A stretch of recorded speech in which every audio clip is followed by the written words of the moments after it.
নমস্কার, আপনারা দেখছেন ট্রাইব টিভি বাংলার হট সিটে হট টকের আরও একটি গুরুত্বপূর্ণ পর্ব। আপনাদের সঙ্গে আমি শান্তনু। হট সিটে হট টক আমরা যখন শুরু করেছিলাম, অনেক পর্ব আপনারা দেখেছেন, প্রচুর মানুষজন দেখেছেন, প্রচুর মানুষজন ইনভলভ হয়েছেন, প্রচুর মানুষজন আপনারা কমেন্ট করেছেন, জানতে চেয়েছেন বিভিন্ন রকম মনের প্রশ্ন আপনাদের যা জাগে সেগুলো। তো আমরা গত 3-4টে পর্ব রাজ্য রাজনীতি ছাড়াও আমরা কিন্তু যেগুলো ইম্পর্টেন্ট, প্রধানমন্ত্রী চায়না এবং জাপান সফরে, সেটা নিয়ে আমরা আপনাদের সামনে দু একটা পর্ব করেছি। আজকের পর্বতে কিন্তু আমরা সেটা রাখছি, কারণ এটা খুব গুরুত্বপূর্ণ। কারণ ভারতের সঙ্গে চীনের যে মিটিং হয়েছে, আর প্রধানমন্ত্রী নরেন্দ্র মোদীর সঙ্গে জিনপিংয়ের যে মিটিং হয়েছে, এই বৈঠক থেকে কিন্তু অনেক কিছু আউটকাম বেরিয়েছে, সেটা আমরা আপনাদের জানাবো।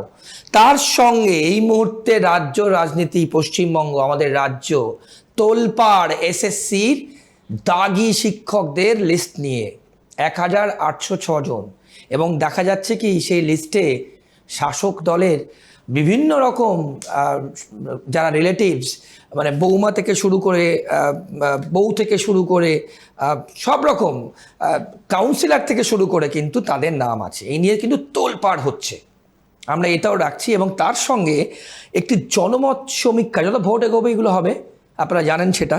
সি ভোটার এবং India Today mood of the nation, তাদের জনমত সমীক্ষা এই মুহূর্তে ভোট হলে কী হবে জানবো। অর্কপ্রভ সরকার আমার পাশে বসে আছেন, আমরা একে একে আপনাদের সামনে খুব ইন্টারেস্টিং এই 3টে পয়েন্টই রাখবো। অর্কদা, আপনাকে স্বাগত আজকের পর্বে। প্রথমেই আমি প্রধানমন্ত্রীর চায়না যে মিটিং হয়েছে, মোদির সঙ্গে জিনপিংয়ের যে মিটিং হয়েছে, অনেকগুলো আউটকাম বেরিয়ে এসছে। অর্কদা, আপনার বিশ্লেষণ প্রথমে এটা। প্রথম কথা, শি জিনপিং এর সঙ্গে প্রধানমন্ত্রী নরেন্দ্র মোদীর বৈঠক ইতিবাচক হয়েছে। বেশ 7 বছর পর চীনের মাটিতে প্রধানমন্ত্রী গেলেন। 2024 সালে রাশিয়ার কাজানে ব্রিক্সের সম্মেলনের ফাঁকে শি জিনপিং এর সঙ্গে পার্শ্ব বৈঠক হয়েছিল। গালওয়ান পরবর্তী সময়ে ভারত চীনের সম্পর্কে জটিলতা তৈরি হয়, তারপর আস্তে আস্তে সম্পর্ক স্বাভাবিকের পথে। বেশ স্পেশাল রিপ্রেজেন্টেটিভ পর্যায়ের প্রায় 2 ডজন বৈঠক হয়েছে। সেই বৈঠকে বরফ গলেছে। কৈলাস মানস সরোবর ভারতীয় তীর্থযাত্রীরা যেতে পারবেন। ডাইরেক্ট ফ্লাইট চীনের মানুষজনের জন্য পর্যটন ভিসা দেওয়া শুরু করেছে। সরাসরি বিমান চলাচলও শুরু হবে। আমাদের সীমানা নিয়ে বিতর্ক আছে, কিন্তু বিতর্ক যেন কোনো বিবাদে পরিণত না হয়। আমরা সহযোগিতা এবং অংশীদারিত্বের রাস্তায় যেন হাঁটতে পারি, এটাই মূল সুর প্রধানমন্ত্রী এবং অবশ্যই শি জিনপিং এর। ওকে, ভারত এবং চীনের মধ্যে বাণিজ্য ঘাটতি $100 বিলিয়ন। ভারত তাদের দেশের মাটিকে ম্যানুফ্যাকচারিং হাব বলে তুলে ধরতে চাইছে, যেমন অ্যাপেলের ফ্যাক্টরি হয়েছে এখানে।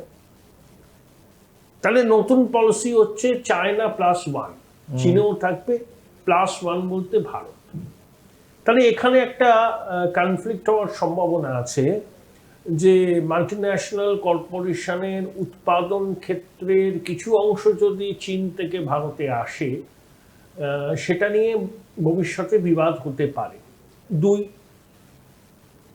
একদম ফ্রি ট্রেড এগ্রিমেন্ট যদি 15টা রাষ্ট্রের মধ্যে যে স্বাক্ষর হওয়ার কথা ছিল, সেটা regional cooperation free trade agreement, সেটা ভারত করেনি।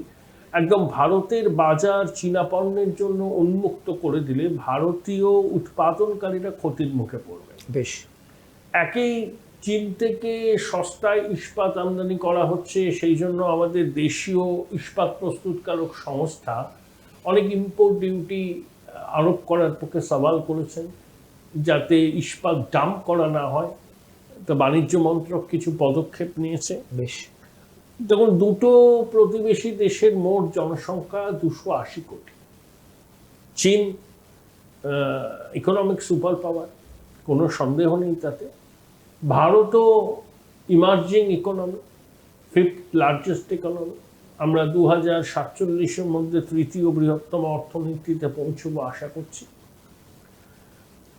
চীন আবার অপারেশন সিন্দুরের সময় পাকিস্তানকে সহায়তা করেছে প্রযুক্তি দিয়ে। চীনের সমরাস্ত্র পাকিস্তান ব্যবহার করেছিল ভারতের বিরুদ্ধে।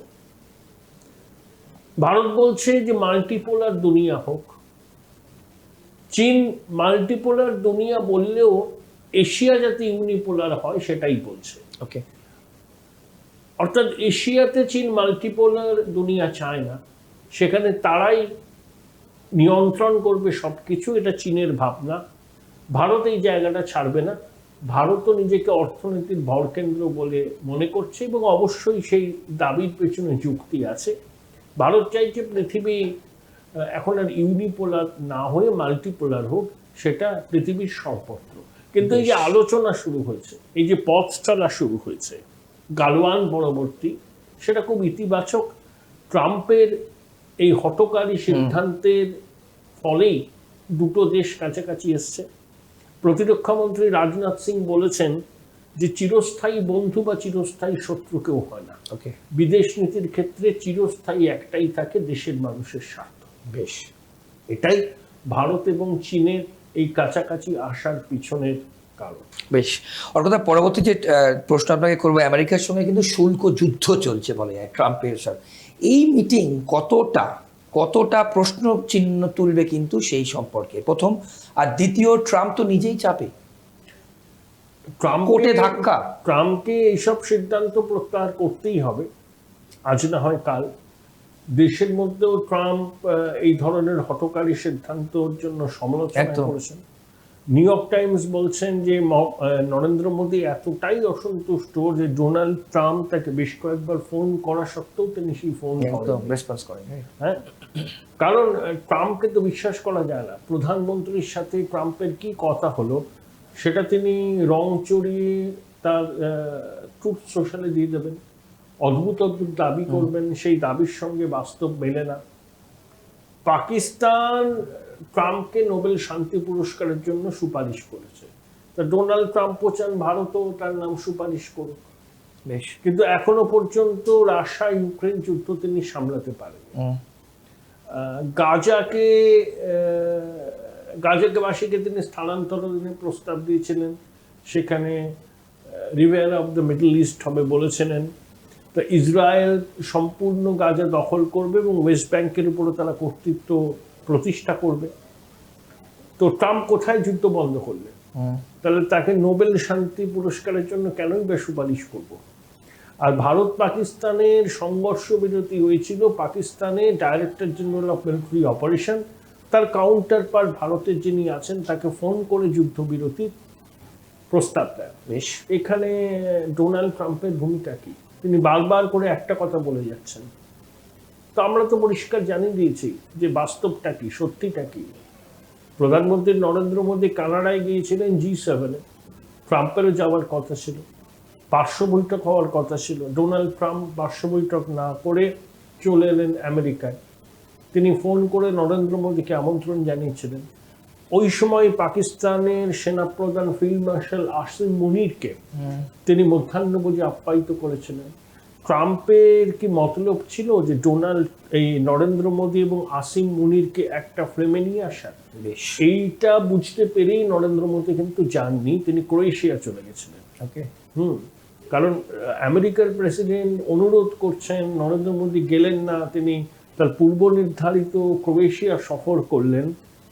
এটা নরেন্দ্র মোদী বুঝতে পেরেছিলেন যে ট্রাম্প একটা অপ্রীতিকর পরিস্থিতি তৈরি করতে চাইছেন, যে অপারেশন সিন্দুরের পর পাক সেনা প্রধান ফিল্ড মার্শাল আসিম মুনিরের সঙ্গে ভারতের প্রধানমন্ত্রী নরেন্দ্র মোদীকে এক ফ্রেমে এনে বেশ, এতে ট্রাম্পের উদ্দেশ্য সাধিত হতো, কিন্তু প্রধানমন্ত্রীকে বিব্রত হতে হতো। প্রধানমন্ত্রী বুঝতে পেরেছিলেন ট্রাম্পের কৌশলটা কি, তিনি সন্তর্পণে এড়িয়ে যান। এই বছরের শেষে কোয়াডের শীর্ষ সম্মেলন ভারতে হওয়ার কথা, ট্রাম্প আসবেন কিনা জানি না, নাও আসতে পারেন বর্তমান পরিস্থিতিতে। এই বিষয়টাকে সামনে রেখেই রাশিয়া, চীন এবং ভারত পরস্পরের কাছে আসছে। বেশ, এবং রাশিয়া থেকে ভারতের তেল কেনা চলবে, চীনও প্রচুর তেল কেনে। রাশিয়া আমাদের দীর্ঘদিনের মিত্র এবং স্বাভাবিক মিত্র। তো এই জন্য আমরা বললাম যে চিরস্থায়ী বন্ধু চিরস্থায়ী শত্রু হয় না। কূটনীতির ক্ষেত্রে, বিদেশ নীতির ক্ষেত্রে একটাই চিরস্থায়ী থাকে, সেটা 140 কোটি ভারতবাসীর স্বার্থ। তাহলে ওর কথা সংক্ষেপে, প্রধানমন্ত্রী জাপান এবং চীন সফর কিন্তু সফল। জাপান তো বুলেট ট্রেনে সওয়ার হলেন, মুম্বাই আহমেদাবাদ বুলেট ট্রেন চলবে। ওনাকে সৌভাগ্যের প্রতীক একটা পুতুল উপহার দিয়েছে, ডারুমা দল বলে যেটাকে, জাপানের পক্ষ থেকে প্রায় 7,000 কোটি ডলার বিনিয়োগ হবে। জাইকা অনেক সহায়তা করে, ভারত জাপানের স্ট্র্যাটেজিক অ্যালায়েন্স তো আছেই। রাইট, এই ভালো সফর হয়েছে। বিরতি নেব ছোট, বিরতির পর যখন ফিরে আসব, যে জিনিসের জন্য হয়তো আপনারা অপেক্ষা করছেন, যে জনমত সমীক্ষা এই মুহূর্তে যদি ভোট হয় কি হতে যাচ্ছে গোটা দেশে, কি হতে যাচ্ছে এই রাজ্যে, কি হতে পারে, এবং তার সঙ্গে এসএসসি লিস্ট নিয়ে তোলপাড় কিন্তু এই মুহূর্তে রাজ্য, এই নিয়ে আলোচনা থাকবে। অর্থপ্রভু সরকার থাকবেন। বিরতির পর ফিরে আসছি, কোথাও যাবেন না, হচ্ছে অর্থকে সঙ্গে থাকবেন। বিরতির পর ফিরে এলাম, আপনারা দেখছেন হট সিটে হট টক। এবার যে প্রসঙ্গ, অর্থাৎ যে দুটো পয়েন্ট নিয়ে আমরা আলোচনা করব, খুব গুরুত্বপূর্ণ, আপনারা প্রত্যেকে কিন্তু জানতে আগ্রহী। অর্কদা, প্রথমে আমি আসবো এসএসসি লিস্ট নিয়ে। এসএসসি শেষ পর্যন্ত শনিবার দিনকে রাত্রিবেলায় 8টা নাগাদ লিস্ট বেরোলো, এবং তাতে যে লিস্ট বেরোলো তাতে দেখা যাচ্ছে যে শাসক দলের সঙ্গে যুক্ত পুত্র থেকে পুত্রবধূ, কাউন্সিলর নিজে, আরও প্রচুর মানুষজনের কিন্তু যারা শিক্ষক তাদের নাম, এবং সেই লিস্ট নিয়ে ইতিমধ্যেই তোলপাড়, এবং মামলা পাল্টা মামলা চলতেই থাকছে, সামনে পরীক্ষা, সব কিছু নিয়ে কি বলবেন? প্রথম কথা, শাসক দলের চিফ হুইপের পুত্রবধূ, বিধায়কের কন্যা, অঞ্চল সভাপতি, কাউন্সিলর, জেলা পরিষদের কর্মাধ্যক্ষ, এরকম অনেকের নাম আছে, বিজেপিরও কয়েকজনের নাম আছে। প্রশ্নটা হচ্ছে যে এসএসসি এটা করলো এতদিন বাদে কেন করলো? যখন কলকাতা হাইকোর্টের প্রাক্তন বিচারপতি অভিজিৎ গঙ্গোপাধ্যায়ের এজলাসের শুনানি হচ্ছিল, তখন তো অভিজিৎ বাবু বলেছেন যে এসএসসি অযোগ্যদের তালিকাটা প্রকাশ করে। একদম। তাহলে তখন যারা যদি তালিকা প্রকাশ করত, তাহলে তখনই তো চিহ্নিত হয়ে যেত কারা যোগ্য কারা অযোগ্য। তাহলে প্যানেল, পুরো প্যানেল ডিসমিস হতো না। এতদিন পর্যন্ত মামলাও হতো না, যোগ্যদের চাকরিটাও বাতিল হতো না। তখন এসএসসি যায়নি, সর্বোচ্চ আদালত পর্যন্ত দৌড়লো। এখন সর্বোচ্চ আদালতের নির্দেশে তারা বাধ্য হলো ওই তালিকা প্রকাশ করতে। তার থেকে প্রমাণিত হলো কি? প্রমাণিত হলো যে যারা পরীক্ষা নিয়েছিল মধ্যশিক্ষা পর্ষদ, এসএসসি, বিকাশ ভবন, সবাই এই চুরিটার সঙ্গে, চাকরি চুরির সঙ্গে প্রত্যক্ষ বা পরোক্ষভাবে যুক্ত। একদম, এটা নিজেরাই স্বীকৃতি দিল। এখন সুপ্রিম কোর্টের নজরদারি আছে, 17 রকম দুর্নীতি হয়েছে। কল্যাণবাবু সুপ্রিম কোর্টে বলেছিলেন যে একজনও দাগি নতুন পরীক্ষার জন্য আবেদন করেন। সেই এসএসসি বলল 1400 জন দাগি নতুন পরীক্ষার জন্য আবেদন করেছে। অর্থাৎ একটা অপরাধ করলে, আর্থিক দুর্নীতি করলে ঢাকা কিন্তু দেয়া যায় না, বেরিয়ে আসবেই আসবে। যেটা হলো, রাজ্যের শিক্ষা ব্যবস্থার একটা বাজে বিজ্ঞাপন সারা দেশে ছড়িয়ে পড়ল। এসএসসি নামক প্রতিষ্ঠানটির উপর কি আমরা বিশ্বাস রাখতে পারবো? আমার ব্যক্তিগত মত হচ্ছে, যারা আইনজীবীরা যারা সওয়াল করেছিলেন এই দুর্নীতিকে এক্সপোজ করার জন্য, তাদের উচিত ছিল সুপ্রিম কোর্টে গিয়ে সওয়াল করা যে এসএসসি নামক প্রতিষ্ঠানটির ন্যূনতম বিশ্বাসযোগ্যতা নেই, তারা যদি কোনো পরীক্ষা কন্ডাক্ট করে অতীতের ভুলেরই পুনরাবৃত্তি তারা করবে। তা আদালত কোনো উচ্চ ক্ষমতা সম্পন্ন কমিটি তৈরি করতে পারত, আবেদন করতে পারতো না, সেই কমিটি পরীক্ষাটা পুরো কন্ডাক্ট করতো এবং সুপ্রিম কোর্টের ডাইরেক্ট মনিটরিং। রাইট। তাহলে ট্রান্সপারেন্সিটা নিয়ে আমাদের কোনো সন্দেহ থাকতো না। এসএসসি পুরোটাই হচ্ছে ঠগের বাড়ির ভোজ। নিজেদের কি বলবো, যা সুনাম ছিল এসএসসি সেটাকে তারা নষ্ট করেছে, এবং দুর্নীতি ঢাকা দেওয়ার জন্য তাদের ভূমিকা এক্সপোজ। এটা সুপ্রিম কোর্ট বলেছে। এটা তো আমরা বলছি না, বিরোধী দল বলছে না, দেশের সর্বোচ্চ আদালত বলছে। খুবই দুর্ভাগ্যজনক। আমি জানি না শেষ পর্যন্ত পরীক্ষাটা কিভাবে হবে, হলেও রেজাল্ট বেরোবে কিনা, ডিসেম্বরের মধ্যে শূন্য পদ পূরণ হবে কিনা, জটিলতা উত্তর বেড়ে যাচ্ছে। তাহলে কথা, এই দাগিদের দায় কার? দাগিদের তালিকার জন্য সে তো সুপ্রিম কোর্ট বলে দিয়েছে এটা তো আমাদের মনে হয় কারোর মনে আয়োটাও ডাউট নেই রাইট, যে রাজ্য সরকার, উচ্চশিক্ষা, এই মধ্যশিক্ষা পর্ষদ এবং এসএসসি তারা মিলেই দুর্নীতিটা করেছে। এটা সুপ্রিম কোর্ট বলে দেওয়ার পরে এরপরে এটা নিয়ে আর কাটাছাড়া কিন্তু করার দরকার কোনো শুধু 1806 জন, তাও 1804 জনের পর মাঝরাতে আবার 2 জন অ্যাড হলো। শুভেন্দুবাবু বলছেন অনেক নাম বাড়বে, আইনজীবীরা বলছেন সংখ্যাটা দ্বিগুণের বেশি হতে পারে, সবই প্রমাণ সাপেক্ষ। এ তো শুধু শিক্ষক, গ্রুপ সি গ্রুপ এখনো বাকি। মানে পুরো নিয়োগ প্রক্রিয়াটা থেকে গন্ধ বেরোচ্ছে। এবং আমার সব থেকে অবাক লাগে সংবাদ মাধ্যমের ভূমিকা দেখে, এই যে 1806 জনের তালিকা বেরিয়েছে, তার মধ্যে আমি ধরে নিলাম এখনো অব্দি 15-20টা খুঁজে পেয়েছে যারা ওই তৃণমূলের বিভিন্ন স্তরের নেতার আত্মীয় স্বজন আর কি।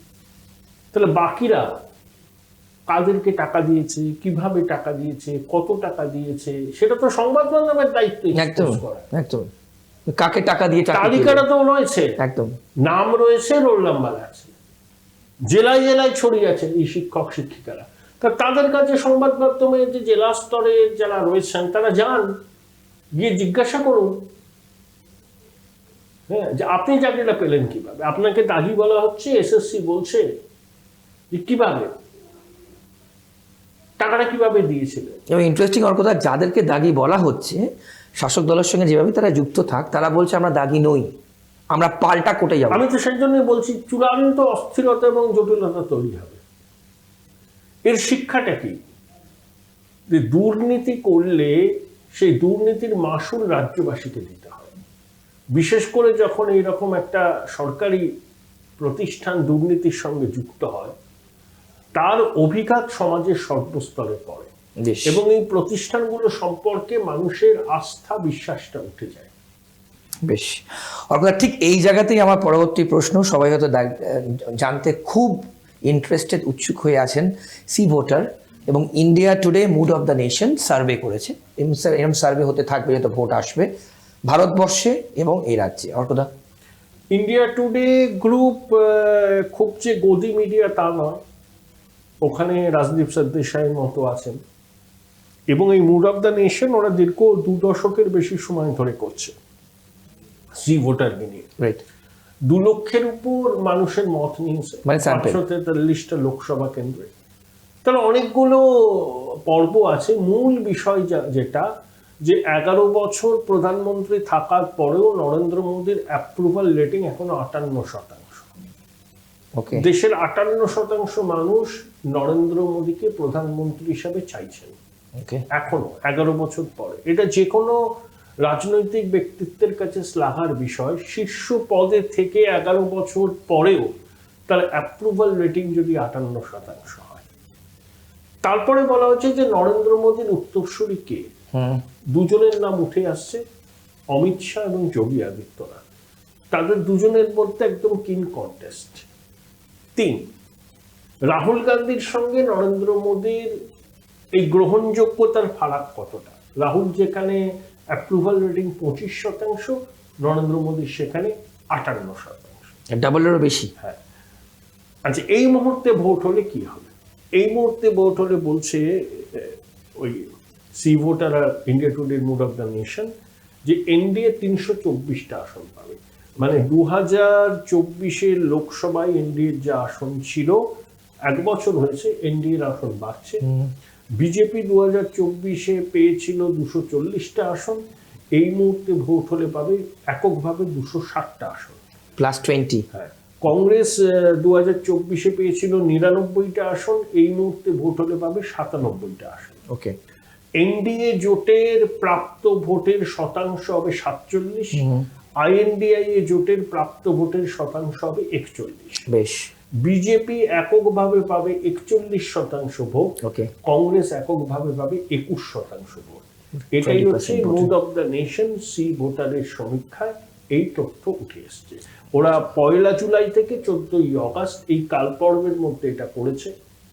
তাতে অপারেশন সিন্দুরের পরবর্তী পর্যায়ে আছে, ডোনাল্ড ট্রাম্প প্রশাসনের শুল্কের বোঝাও আছে। এই সমস্ত আসপেক্টকে নিয়ে এই সমীক্ষাটা করা হয়েছে। এটা একটা স্যাম্পল মানুষের সার্ভে। মন জানার একটা উপায়। Right. এর সত্য মিথ্যা এ নিয়ে তো বলা সম্ভব নয়, হতেও পারে পুরোটা মিলে গেল, হতে পারে অনেকটা মিলল না। এখন নির্বাচনে এটাতে just mood of the nation, সেই জন্যই নাম। দেশের মানুষের মুড কি, মুড কি এই রাজ্যে ওর কথা না এর জন্য কিছু বলা হয়নি। বেশ, এ তো বিধানসভা নিয়ে ওরা করেনি, মানে ওভারঅল এর জন্য কিছু বলেনি। এই রাজ্যে এখন বলা খুব মুশকিল, ভোট যত আগে আসবে তত বলা যাবে। এখন খুব ফ্লুইড সিচুয়েশন, দুটো দলের ভোটের শতাংশের বিচার ওই 2-2.5%। একদম শেষ প্রশ্ন করবো অর্কদা, এই যে ধরুন এই এসএসসি যে লিস্ট আলটিমেট বেরোলো, আমরা জানি না আগামী দিনে কি হবে, কিন্তু আগামী নির্বাচনে ডিসাইডিং ফ্যাক্টর না হলেও প্রভাব পড়বে। শহর এবং শহরাঞ্চলে প্রভাব পড়বে। ওকে, এখনো কিচ্ছু বলা যাচ্ছে না, এরপরে তো প্রাথমিকের বিষয়টা আদালতে আসবে, ডিএসসি উন্নয়ন বলে আজকে হওয়ার কথা। Too early to say. এগুলোর প্রভাব তো পড়বেই। ডিসাইডিং ফ্যাক্টর না হলেও একটা ভালো প্রভাব। সিংহভাগ মানুষের মনে তো প্রভাব পড়বে, শাসকের পক্ষে এগুলো যাবে না, এইটুকু বলা যায়। অর্কদা অনেক ধন্যবাদ আপনার সময়ের জন্য। তাহলে আজকে হট সিটে হট টকের আমরা যা আলোচনা করলাম, যেখানে প্রথমেই প্রধানমন্ত্রীর সঙ্গে শি জিনপিংয়ের যে বৈঠক আপনারা বিস্তারিতভাবে জানলেন, ভারতের কী রোল, এবং খুব সাকসেসফুল সফল বলা যায় প্রধানমন্ত্রীর জাপান এবং চীনের। তার সঙ্গে আমরা আমেরিকার সঙ্গে শুল্ক যুদ্ধ চলছে, কিন্তু আপনারা প্রত্যেকে জানেন ডোনাল্ড ট্রাম্পকে কিন্তু পিছু হটতেই হবে, যা আলোচনা থেকে আমরা আপনাদের সামনে বিশ্লেষণ করলেন অর্কপ্রভু সরকার। এবং সবথেকে গুরুত্বপূর্ণ এসএসসি লিস্ট, দাগি শিক্ষকদের লিস্ট নিয়ে কিন্তু তোলপাড় এই মুহূর্তে রাজ্য, এবং পরবর্তী মুভ কী হবে, যারা দাগি তারা কোনো না কোনোভাবে কিন্তু শাসক দলের সঙ্গে যুক্ত, পুত্র থেকে পুত্রবধূ, স্বয়ং কাউন্সিলরের নাম, আবার বিজেপির সঙ্গেও ঘনিষ্ঠ এমনও নাম কিন্তু উঠে আসছে। তাহলে এই যে লিস্ট বেরিয়েছে, এই লিস্ট আলটিমেটলি পরবর্তীকালে যারা দাগি তারা বলছেন আমরা পাল্টা মামলা করব, আমরা দাগি নই। এবং তার সঙ্গে আমরা কিন্তু সার্ভে রিপোর্ট আপনাদের সামনে দিলাম, জনমত সমীক্ষা, C voter India Today, mood of the nation, এই মুহূর্তে ভোট হলে কী হবে। আজকের পর্ব কেমন লাগলো জানবেন এবং আপনাদের সুচিন্তিত মতামত জানাবেন। আর অন্যান্য সব খবরের জন্য আপনাদের চোখ থাকুক ট্রাইব টিভি বাংলার পর্দায়। নমস্কার, ভালো থাকবেন।